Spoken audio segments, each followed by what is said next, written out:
Hi, I'm Mark Devine, retired Navy SEAL commander, New York Times bestselling author, founder of SEALFIT and Unbeatable Mind.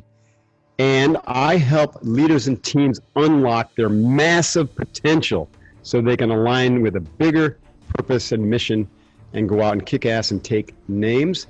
And on this show with Dov Baron, we're going to talk about how you can stare down your wolf of fear and tap into that potential so you can get through this COVID-19 crisis stronger, better, and find the opportunity that lies inside this moment in history.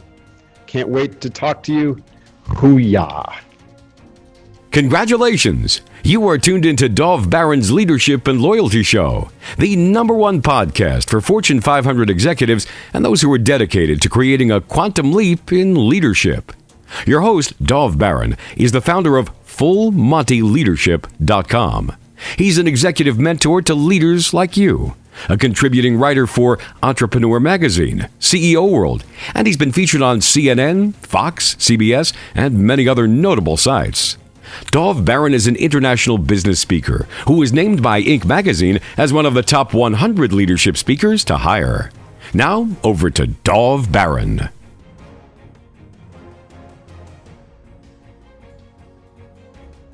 Well, early in the book, you say playing it safe can get you killed. But Yes. Right now, a lot of people feel very justified in their fear. Moreover, they feel like they might die if they take a risk. Talk to us a little bit about that, because that is the pull of the amygdala, the limbic system of the brain, which is totally focused on fear and survival and all those things. And right now, I think that for many people who are running out to buy guns and toilet paper, that is what's ruling their lives. Right. They are living in amygdala hell. So They are. You got to interrupt that. You got to interrupt that stuff. I'm not going to deny people's reality. Fear is real. As a Navy SEAL, I experienced fear when I jumped out of an airplane. Every time I experienced that pit in my stomach that just went, you're literally committing suicide until you pull that ripcord, Mark. And but the way you don't feel fear, you're an idiot. Yeah, you're right. But if you identify with that fear and collapse into it, and you're right. The amygdala is constantly being charged. Your sympathetic nervous system is just getting jacked up. You're getting overstressed, and then you can't think straight, and your world narrows to this little pinpoint. That's called fight, flight, or freeze. So the way through that is the breathing. Deep diaphragmatic breathing triggers the parasympathetic nervous system. You mentioned the vagus nerve because you're massaging the vagus nerve, and you're also getting into or allowing your mind to experience the messaging from your gut, your biome, and from your heart. And your gut and your gut's going to tell you where the risks are, and your heart's going to tell you where the opportunities are. But if you're stuck in fear, that negativity loop and the constant triggering of the sympathetic fight, flight, or freeze response is going to debilitate you, and you'll be stuck. So start a practice of breathing, 20 minutes every morning. It's part of my morning ritual. 20 minutes, just deep diaphragmatic breathing.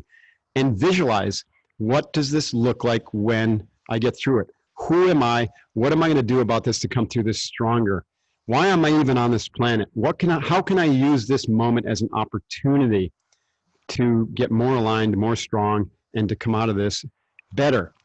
That starts a whole different line of thinking, right? It starts an opportunity mindset, right? And we recognize that this is a new normal. Change is the only constant.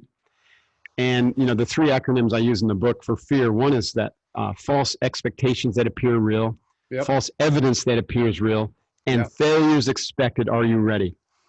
So a lot of what's going on is, there's false evidence. We don't know how deadly this thing is. It's gross.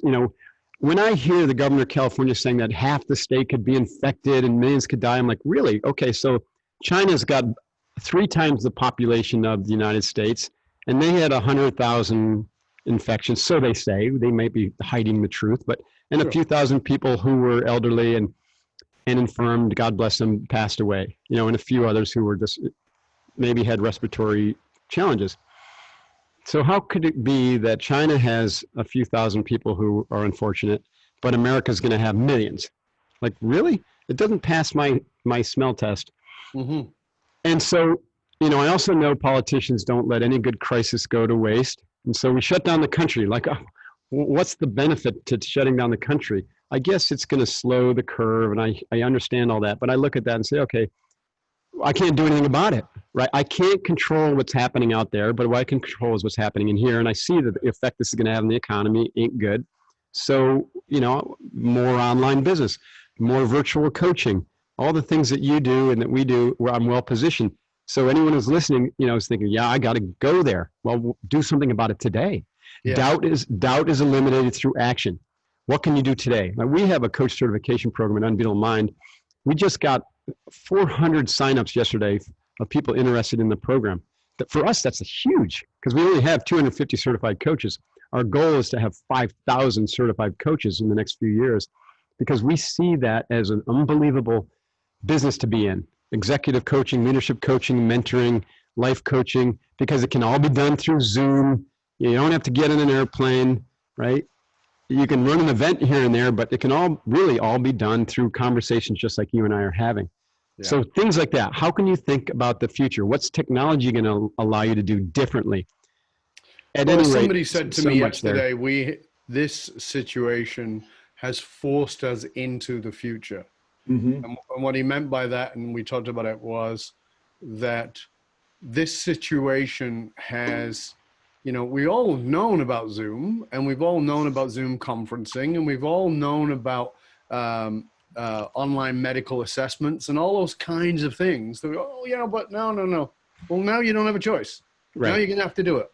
So we're being pushed into the future, and I think that that's a good thing. One of the things I've been saying to my clients, I was talking to some clients recently, 3 partners who I work with, who are my clients, private one-on-one clients, and we meet individually and then we meet as a group. And it was just happened to be that it was a group. And I said, how are you guys feeling about this work and the support with all this going on? And what the senior partner said, well, 2 of us are thinking this is really good, and 1 of us is thinking that we maybe need to cut back on this right now. And I said, you're free to do whatever you choose to do. It's your choice. But here's what I want you to know. The worst thing you could do right now is cut me out. Right. And they go, what do you mean? And I go, not talking about for my business. Yeah, obviously that would impact my business, but that's not what I'm talking about. What I'm talking about is you have to lead.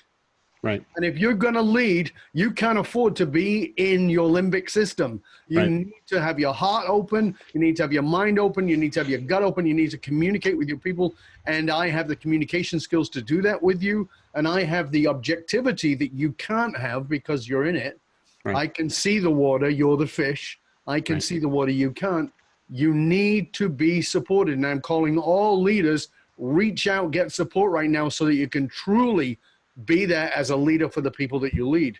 And I think that, again, that fear mentality is like, oh no, we got to look after the bucks. Yeah, right. Well. Right. And people they don't understand, or they forget how valuable the coach role is. And they collapse into that, think, well, where can we save money quickly? Oh, we'll get rid of that. And then they start making bad decisions because they don't have someone holding a mirror up. They don't have someone poking and prodding them to make the emotionally correct decision as opposed to the fear-based decision. We say that every leader needs a coach. Everyone's a leader in an organization because it doesn't matter whether you're the appointed or elected or promoted leader. If you're on a team, there's times where you're leading and there's times where you're following.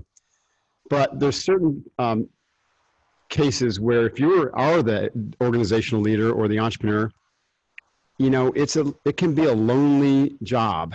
And if you're an island, I experienced this for years. I've tried so many different coaching organizations, EO, YPO, Vistage, private coaches. I have several different coaches. My therapist is one of my coaches. I've got my physical training coach. I've got my executive coach.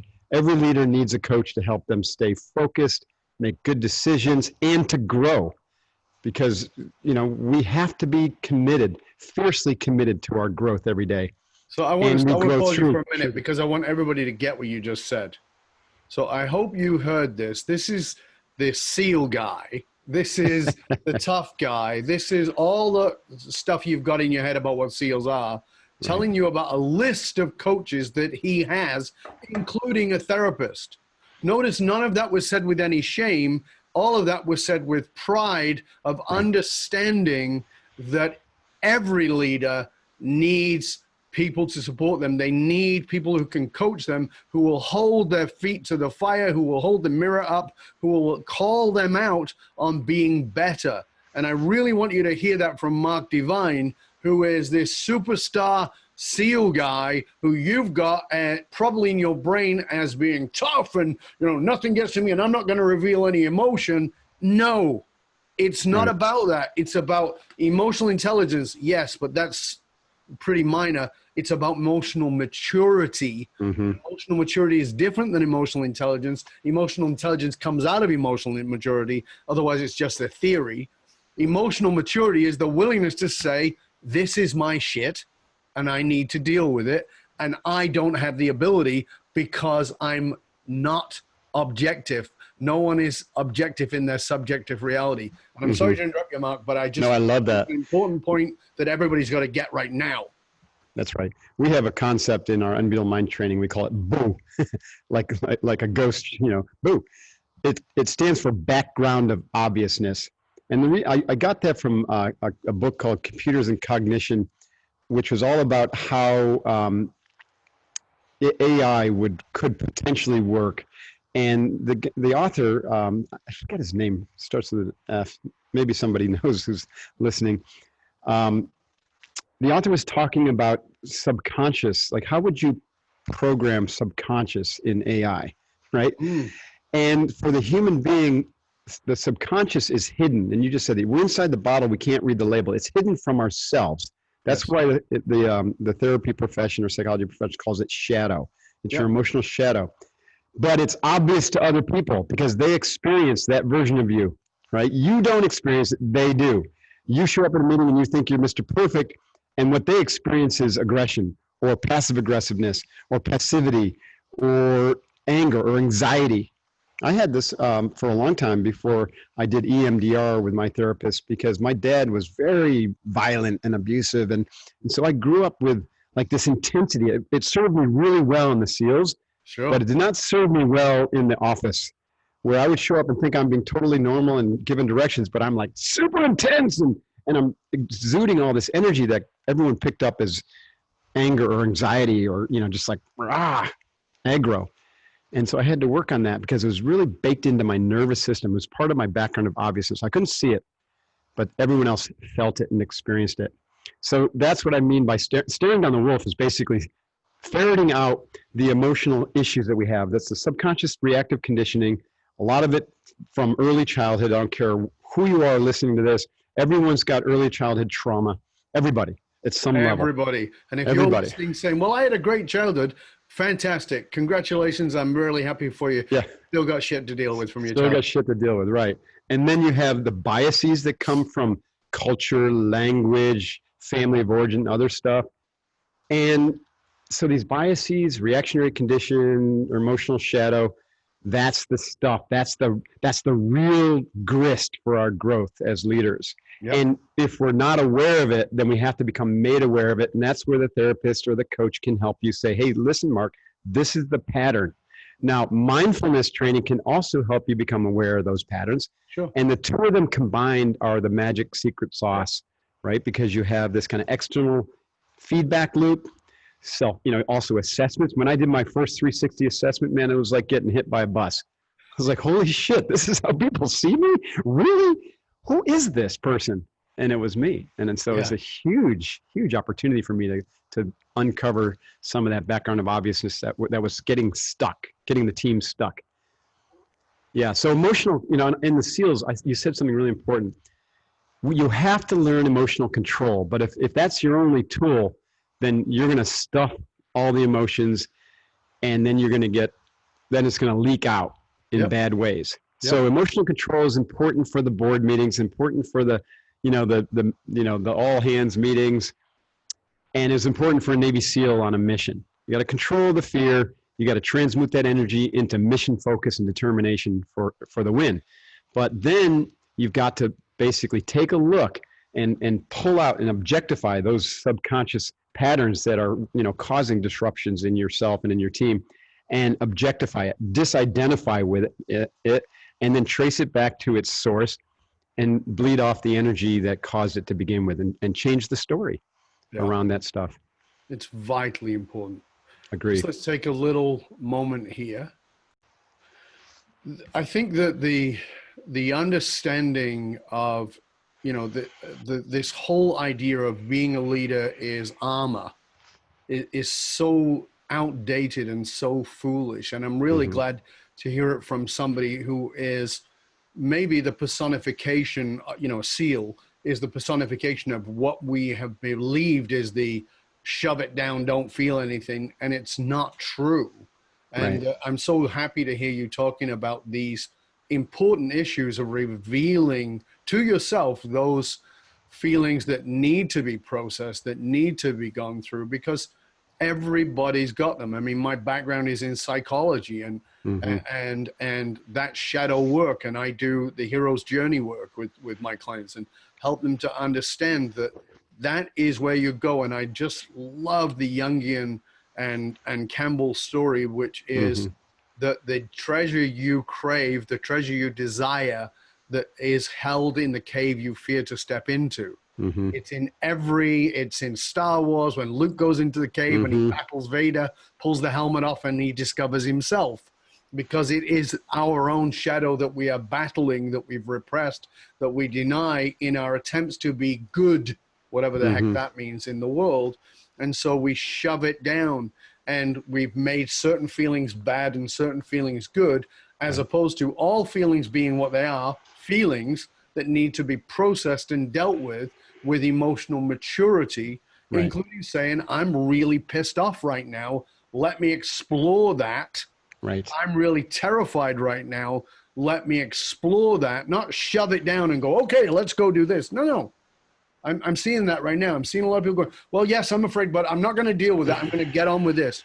Well, that's still running the show. You don't understand.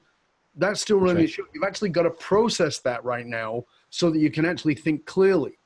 Talk to us a little bit more about that, Mark, because that's really important stuff. So, most men think that emotional development, emotional awareness, showing emotions will make them weak or make them look weak, and it couldn't be further from the truth. It doesn't detract from your strength, but it removes the barriers to your full potential by doing the emotional awareness. So imagine, you know, most people want to project the strength of being like the mighty oak tree.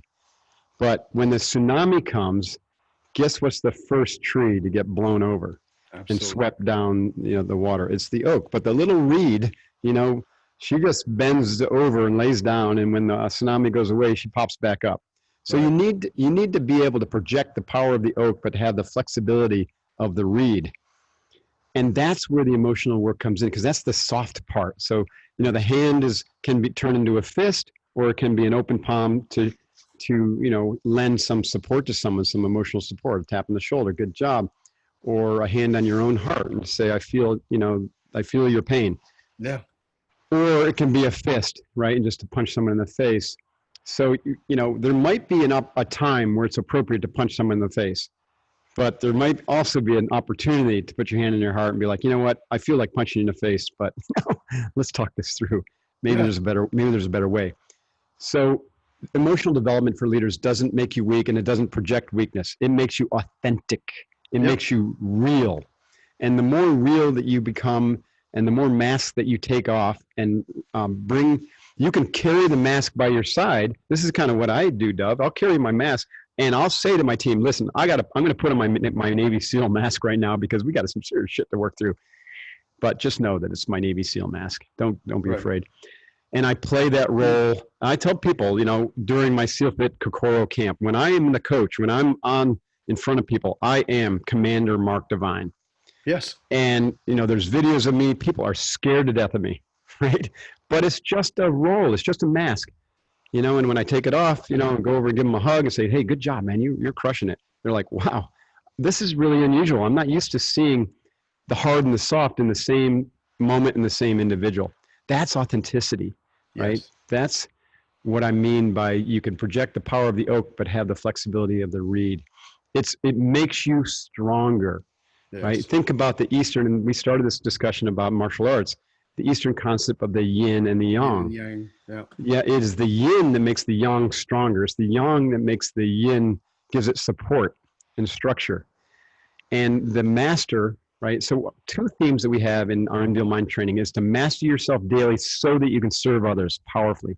Absolutely. In alignment with your calling. But if you just try to serve without doing the work of mastering yourself, it lands flat. It's transactional. It's for the wrong reasons, whatever. So mastery, the hardest part of mastery is the emotional mastery. The physical part, most people can do that. They can work out. I go to a CrossFit gym. I got my yoga. Great. Mental mastery is one-dimensional for most Westerners. It's just academic learning or learning how to do business strategy and tactics. But for us, mental is also learning how to use the heart mind and the belly mind, your whole mind. But so that can still be learned, and it's still easier than the emotional work, in my opinion. I agree. And out of that mental, physical, mental, emotional, then you can tap into your intuitive intelligence and align spiritually. So you're doing the right thing, and you always know why you're doing what you're doing. And when the crisis comes, like this COVID-19, that tsunami, right, it doesn't break you as a human being. In fact, you just go inward, tap into all your resources, and you find a way through. Yeah. Find a way or make a way. That's what we say in the SEALs. Change is the constant. There's always going to be obstacles and challenges. We just happen to be dealing with a unique one that came out of the blue. Okay, it's not going to be the last one we dealt with or you have to deal with, and they're going to come fast and furious in the future. So learn how to control your mind, do the deep work of staring down that fear, and show up for your team authentically. You know, it's interesting because servant leadership has become very popular in the last 10 years. And I've spoken at the Servant Leadership Institute, and I'm constantly challenged by it because I don't think that people actually understand what servant leadership is. A lot of people think it's a Christian thing.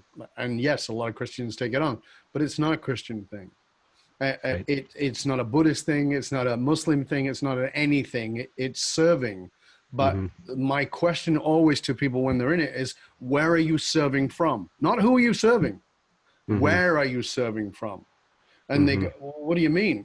And, you know, it's talking about what you're talking about here. You know, we talk about dragonfire being your purpose, your calling, your dharma, what it is that you're doing in the world.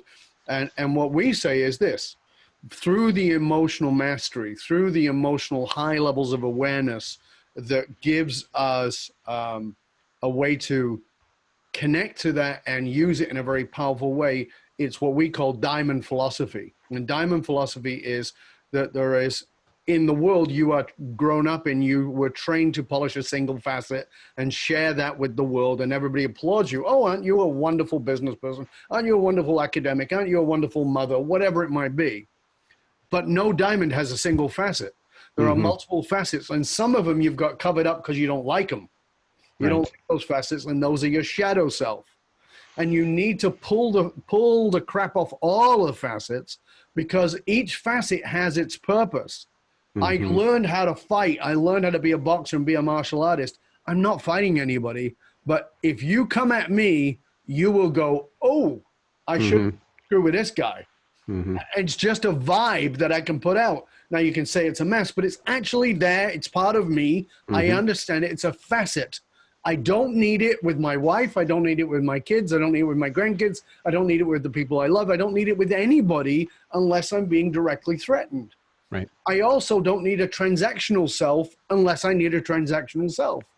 And it's this part of us that we're so, in the Western world, I find anyway, Mark, I'd love to know what you think, that we're so focused in on being this, and, you know, and it's part of this niche world. You know, my other podcast I talked about was Curiosity Bites, and the working title of it was, I'm trying to think how to say this without saying it, F the niche, right? It was F the niche because, and the reason for it is that we think of people and things in these niches, and it's not true.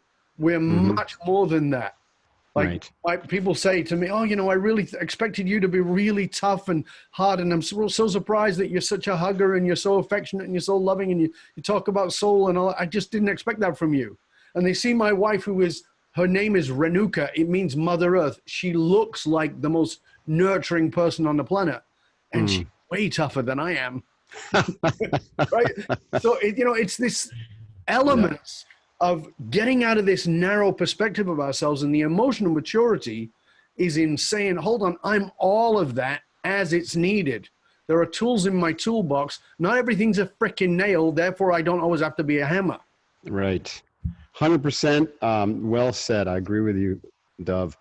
The mastery part we call the 5 mountain training, and it's very similar to what you're talking about with the diamond work. And I love that metaphor. When we tap into our physical, mental, emotional, intuitional, and spiritual aspects, and then integrate them into our whole mind or a whole being, then you become a multidimensional holographic human.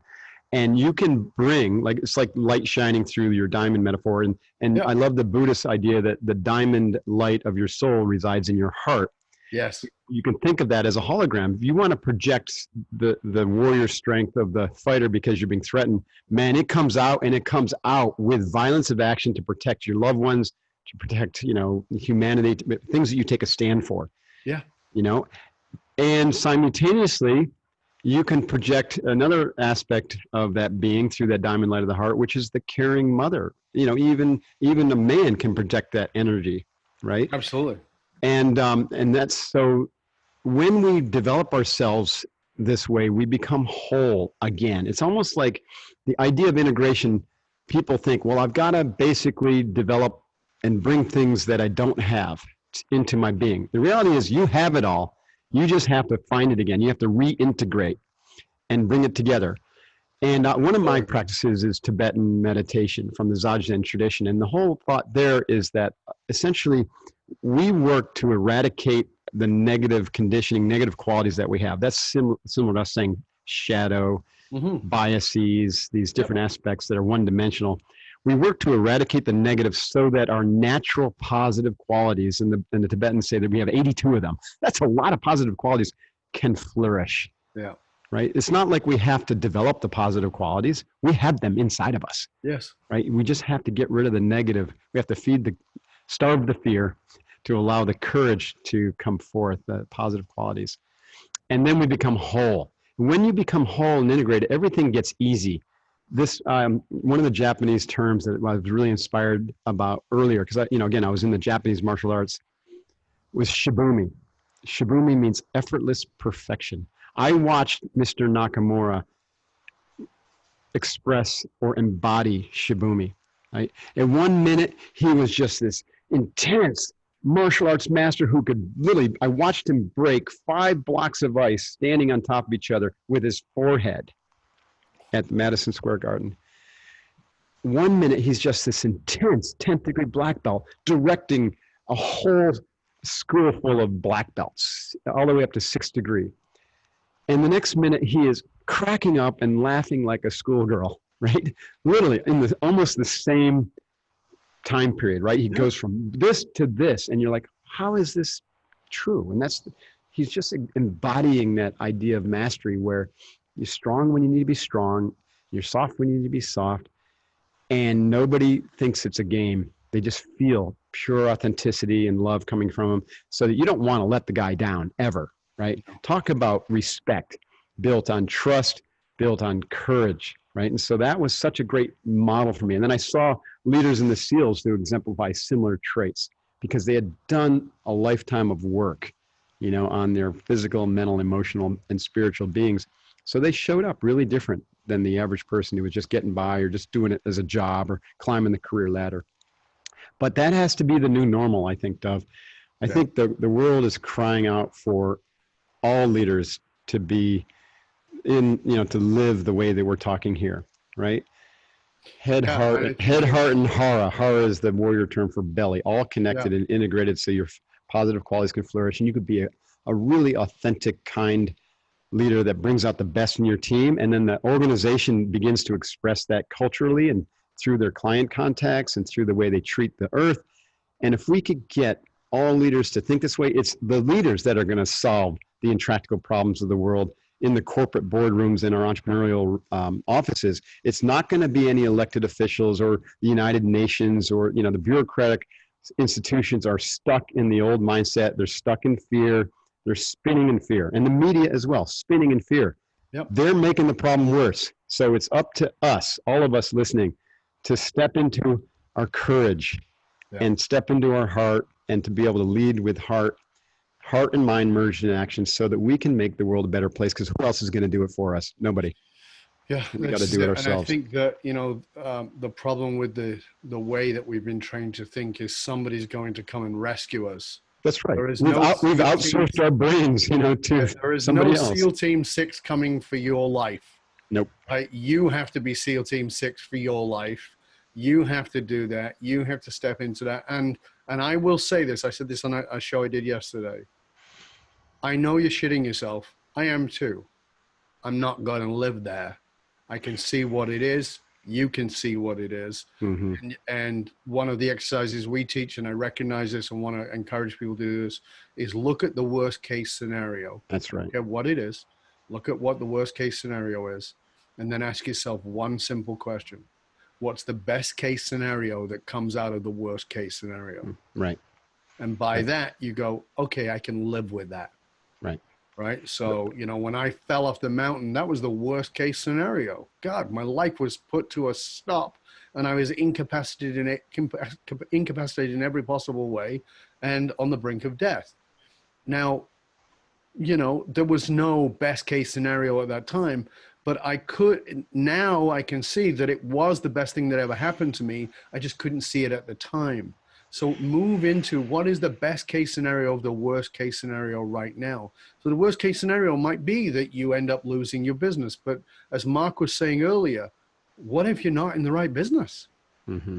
What if you've been hustling and you've missed your kids' birthdays because you've been trying to build a business that actually you don't give a shit about? And you realize suddenly, oh my God, I've missed my kids' birthdays. Mm-hmm. And really what I want to be is a school counselor. What I really want to do is something else altogether. Right. That's completely different. Maybe what I really want to do is be a painter, or be a gardener, or be somebody who makes cakes. I don't know what it is, but let's get off this massive bloody hamster wheel we've all been on. Mm-hmm. And it's hard. I get it, because it's been sold to us in mass. Right. That we've got to be entrepreneurial, and we've got to succeed, and we've got to have hustle. And I'm a hustler, and I'm an entrepreneur, and I get it. But at the same time, if you're not connected to your soul while you're doing that, you will live an unfulfilled life. And maybe COVID is there to do that, is to wake you up. Because I always say the fall is there to wake you up from and to wake you up to. This is a global fall. Mine was a personal fall.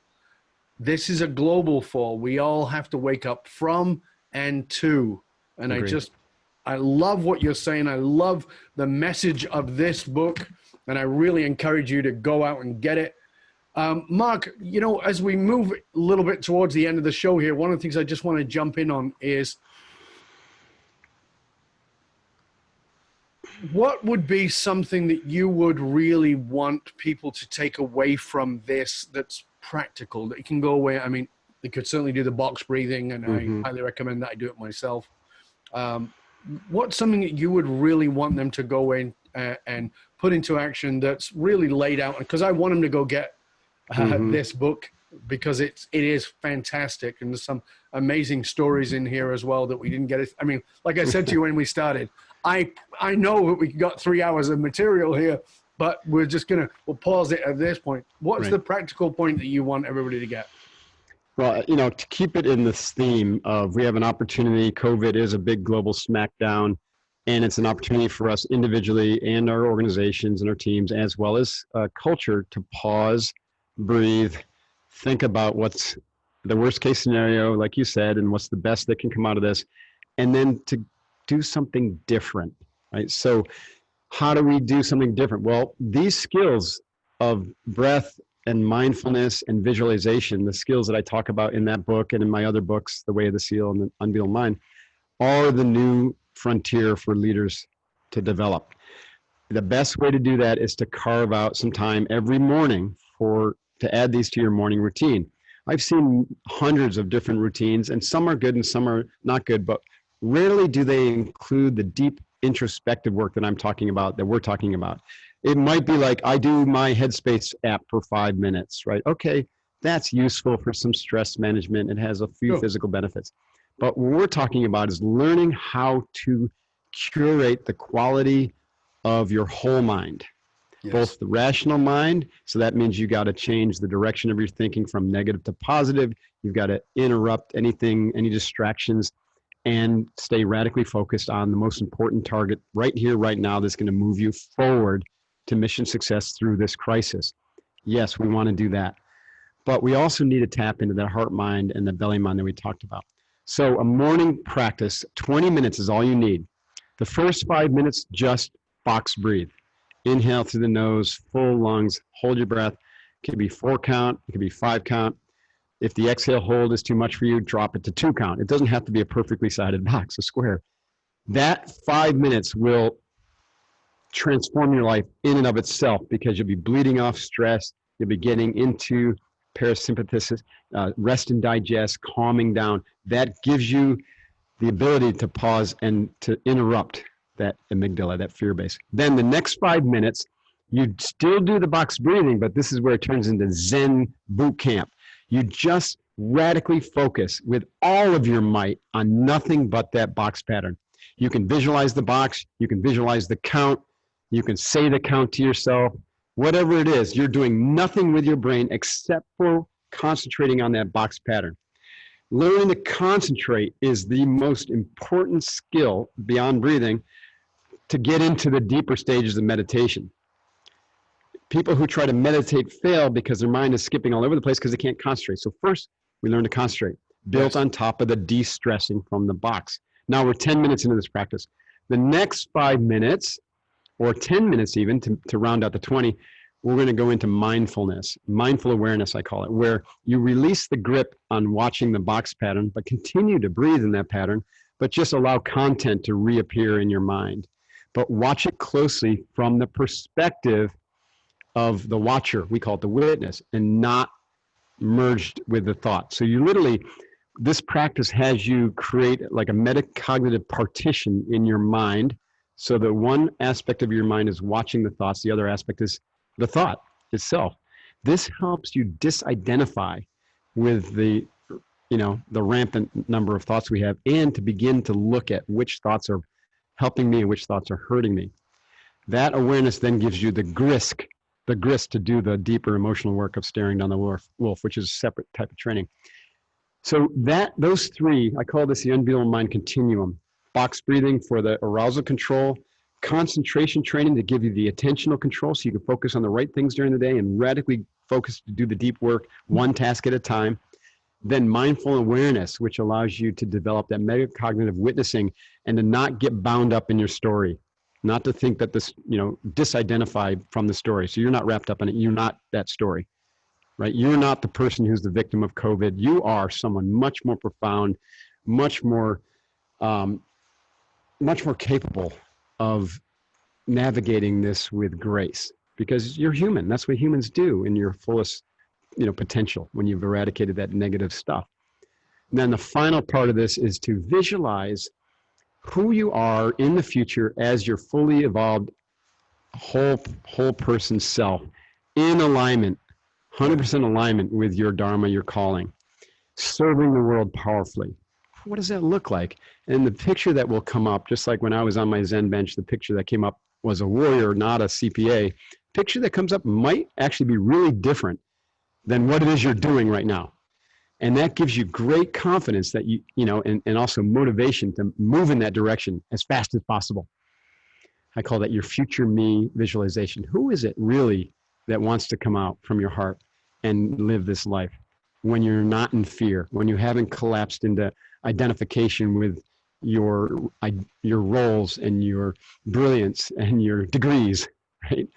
And your material possessions? Who is the real you, right? So that's a 20-minute practice that if you do that every day, it will transform you and make you a better person and more aligned and more heartfelt and able to use your whole mind, all of the tools that God gave you. I think that's awesome. A fabulous way to finish, because really, all of those things give you a way to have awareness around the identity you're holding, which may have nothing to do with who you are. Correct. And I think that's because who you are is so much bigger than your identity, so much bigger. And that was a fabulous conversation, Mark. Thank you so much. Before we go, I really want you to tell people where they can find out more about you and all your wonderful resources and your books and your courses. How can people find you on Twitter, Facebook, Instagram, and of course your websites? I appreciate it, Dov. It's been an awesome conversation. I really am grateful for you having me on. So Hoo-yah. Pleasure. Thank you. That's Navy SEAL for you rock. And so to your listeners. So markdivine.com is my kind of general website for, it's got links to my podcasts and blogs and books on it. Super simple way to find me. Just Google Mark Divine, Divine, or markdivine.com. We have our coaching program for leadership development, vertical leadership development, is called Unbeatable Mind. And I have a book by that title, so you can find it on Amazon, but unbeatablemindcom is where you'll find all the resources in digital training. We literally just launched, Allie, do we have a link for the free offer? We just launched a free offer for unbeatablemindcom. What, can you just read it to me? For 30 days of our training for free. Oh, it's fabulous. very, very, very cool. And I love. And appropriate right now. Perfect. Can you write it down for me? Real quick. Ellie's going to write it down and I'll spell it out for you guys real quick. Okay.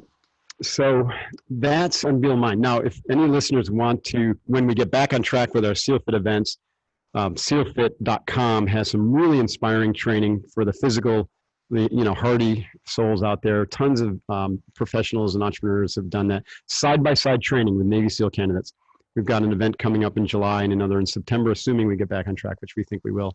Plus some really cool online boot camp type training. So that's that. My podcast, which you alluded to, Unbeatable, Mark Divine's Unbeatable Mind podcast. Just search for that on wherever you listen to podcasts. Now, let me read that link. Thank you. So unbeatablemind.com/webinar-March-2020. Okay. That's a link to an hour-and-a-half long webinar I gave yesterday, free training, which also will have access to 30 days of free, my Unbeatable Mind course, my online course. We'll make sure all those links are posted and shared. Mark, this has been an honor and a pleasure, sir. Thank you. It really has been a gift. I'm really grateful to you.